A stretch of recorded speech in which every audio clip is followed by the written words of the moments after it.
Bismillahirrahmanirrahim. Assalamualaikum warahmatullahi wabarakatuh. Perkenalkan, nama saya Rizky Maulana. Saya dari kelompok 8. Saya akan membahas tentang PT Berkah, yaitu pada tanggal 3 Januari 2023 PT Berkah dan Bapak John menandatangani akad ijarah atas mobil selama 3 tahun. Disepakati bahwa pembayaran dilakukan setiap awal bulan sebesar 16 juta. Baik, sekarang kita akan lanjut ke pembahasan.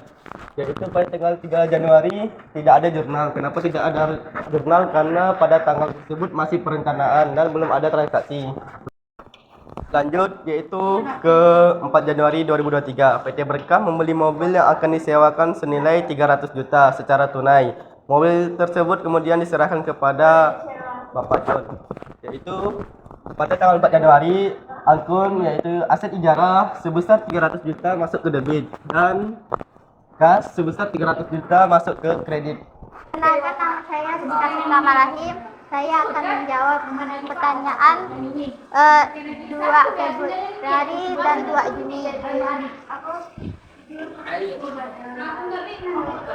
Pada tanggal 2 Februari 2023, Bapak John membayar sewa sebesar Rp 16 juta kepada PT Berkah. Nama akunnya kas, masuk di debit senilai 16 juta. Pendapatan sewa masuk di kredit senilai 16 juta. Dan pada tanggal 2 Juni 2023, Bapak John membayar sewa sebesar Rp 16 juta kepada PT Berkah. Senilai peletakan akunnya kas di debit senilai 16 juta. Pendapatan sewa di kredit senilai 16 juta. Perkenalkan, nama saya Cintia Dewi. Saya akan menjawab pertanyaan 31 Desember dan pada akhir masa sewa. Pada soal 31 Desember, penyusutan mobil dicatat mobil tersebut memiliki masa manfaat selama 5 tahun. Dengan nilai sisa sebesar Rp 50 juta. Metode yang digunakan adalah garis lurus. Masuk ke akun. Pada tanggal 31 Desember, beban penyusutan aset ijarah masuk ke debit senilai 50 juta. Dan akumulasi penyusutan aset ijarah masuk ke kredit senilai Rp 50 juta. Pada soal akhir masa sewa, mobil tersebut dijual oleh PT Berkah kepada Bapak John pada harga Rp 100 juta. Langsung ke jawaban. Masuk ke akun akhir masa sewa. Masuk ke akun yang pertama ada kas letaknya di debit senilai Rp 100 juta. Dan kerugian penjualan aset ijarah letaknya di debit senilai Rp 50 juta. Dan aset ijarah masuk ke kredit letak senilai Rp 150 juta. Baik, saya akan melanjutkan membahas tentang jurnal Bapak John.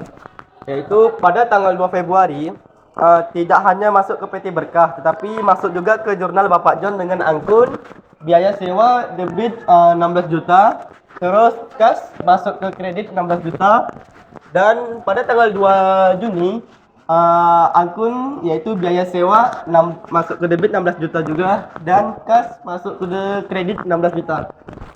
Tanggal 8 Agustus 2023, Bapak John membayar biaya pemeliharaan mobil sebesar Rp 1 juta.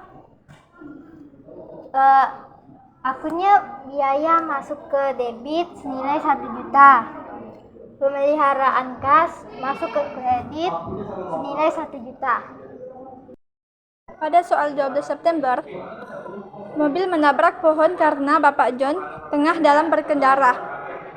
Klaim asuransi diajukan dan Bapak John harus membayar Rp 400.000. Masuk ke akun, premi asuransi masuk di debit senilai 400.000. Dan kas masuk ke kredit senilai Rp 400.000. Lanjut, di akhir masa sewa tidak hanya di jurnal PT Berkah, tetapi juga masuk ke jurnal Bapak John. Masuk ke akun aset ijarah masuk di debit senilai 100 juta. dan sewa dan kas dan akun kas masuk di kredit senilai Rp 100 juta.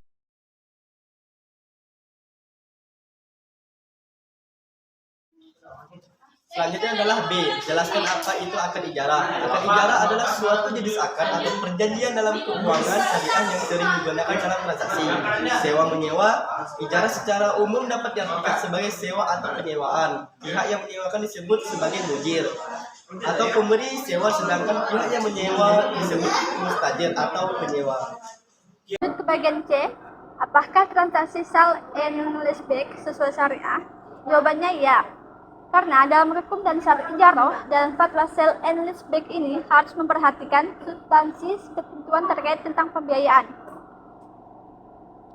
Transaksi sale and leaseback atau penjualan dan penyewaan kembali dalam konteks syariah dapat dinilai sesuai jika memenuhi prinsip syariah yang relevan. Prinsip tersebut meliputi: pertama, ada kepemilikan dan manfaat; yang kedua, ada prinsip tanggung jawab; yang ketiga, ada riba; yang keempat, ada risiko dan manfaat bersama. Jadi terima kasih. Wassalamualaikum warahmatullahi wabarakatuh.